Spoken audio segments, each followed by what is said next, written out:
Halo semuanya, nama saya Vivin Zalina Afriani dari NIM 086 dan akan mempresentasikan tentang Democratic Leadership Style. Oke, dari banyaknya jenis kepemimpinan, saya akan membahas tentang Democratic Leadership.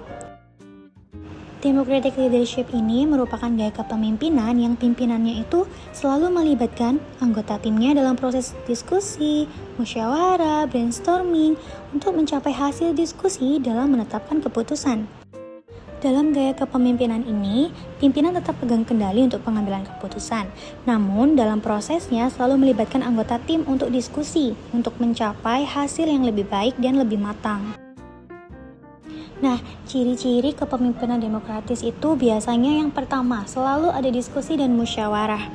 Jadi seluruh keputusan selalu didasarkan atas hasil diskusi dan musyawarah. Diskusi ini juga antara pimpinan dan juga anggota tim, jadi semuanya benar-benar terlibat dan bebas untuk berpendapat. Nah, hasil diskusi ini yang nantinya akan digunakan sebagai dasar dalam pengambilan keputusan. Lanjut ke poin kedua, ada pengambilan keputusan bersama.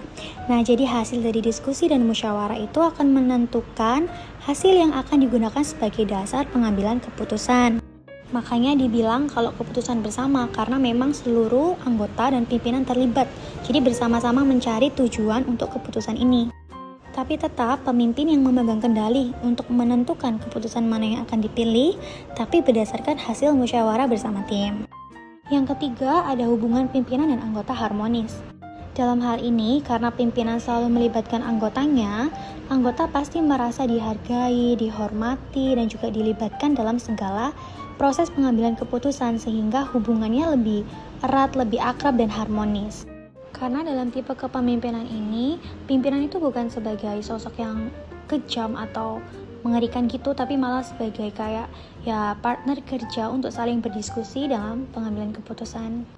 Hal ini juga yang menjadi alasan kenapa saya memilih tipe kepemimpinan ini, karena saya saat ini sebagai anggota tim ingin memiliki pemimpin yang seperti itu. Juga nanti saat kedepannya saya menjadi pimpinan, saya juga ingin dan berharap menjadi pimpinan dengan tipe demokratis ini. Oke, jadi salah satu tokoh dengan tipe kepemimpinan demokratis adalah Bapak Presiden ke-7 Republik Indonesia, yakni Bapak Joko Widodo. Kita semua pasti tahu tentang Bapak Joko Widodo ini yang sudah menjabat selama 2 periode alias 10 tahun.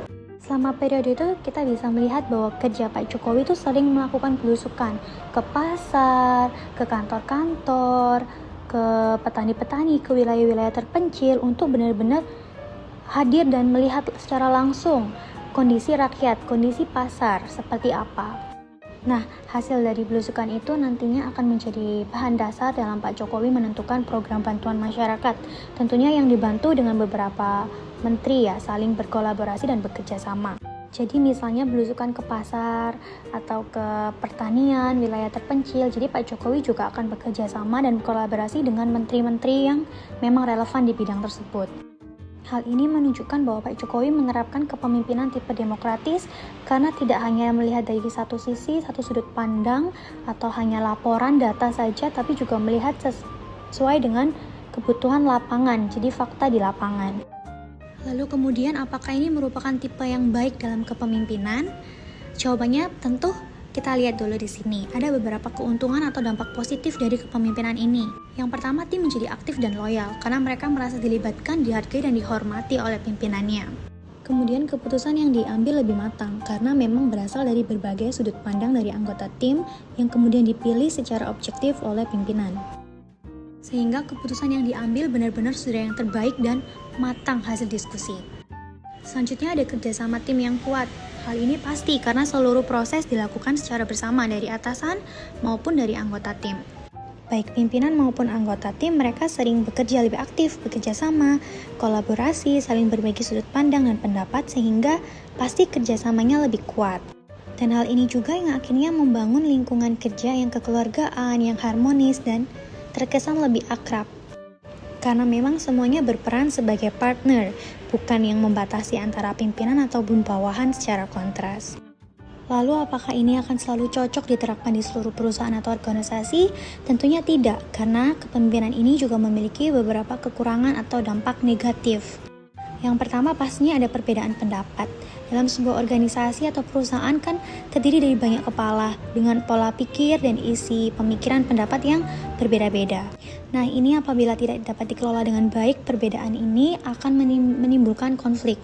Belum lagi adanya kecemburuan sosial, misalnya pendapat si A atau si B yang dipilih, kenapa si C atau D enggak, yang akhirnya juga menimbulkan ketegangan sosial di dalam kantor itu sendiri. Selanjutnya, pengambilan keputusan juga pasti akan membutuhkan waktu lebih lama karena harus menganalisa dari berbagai sudut pandang dari pendapat masing-masing anggota tim dan juga akan dipilih oleh pimpinan. Belum lagi apabila ada perbedaan atau konflik, jadi membutuhkan waktu yang lebih lama lagi. Nah, kenapa dibilang kalau ini nggak selalu cocok diterapkan di seluruh jenis organisasi atau perusahaan? Karena memang ada beberapa kantor yang tidak bisa menerapkan hal ini. Karena nanti takutnya malah ada penilaian yang terkesan subjektif. Jadi memang pimpinan dalam tipe seperti ini harus benar-benar dengan pendirian yang kuat dan kokoh, bersikap netral dan menilai benar-benar sesuai secara subjektif berdasarkan data, berdasarkan tujuan perusahaan atau organisasi, sehingga tidak menilai secara perasaan atau berdasarkan perasaan suka, perasaan benci, dan sebagainya. Hal inilah yang patut dipertimbangkan bagi pimpinan yang hendak menerapkan democratic style, karena hal ini dapat menjadi bumerang bagi perusahaan maupun bagi pimpinan itu sendiri. Dengan tipe yang sangat dekat, sangat akrab, kekeluargaan, dan harmonis, kadang muncul rasa kurang sopan, kurang profesional dari anggota ke pimpinan maupun sebaliknya.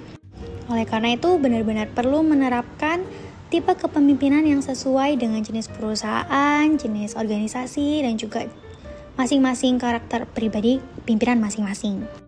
Karena pastinya seluruh jenis kepemimpinan ada manfaat dan ada kekurangannya masing-masing. Tinggal cari yang paling cocok.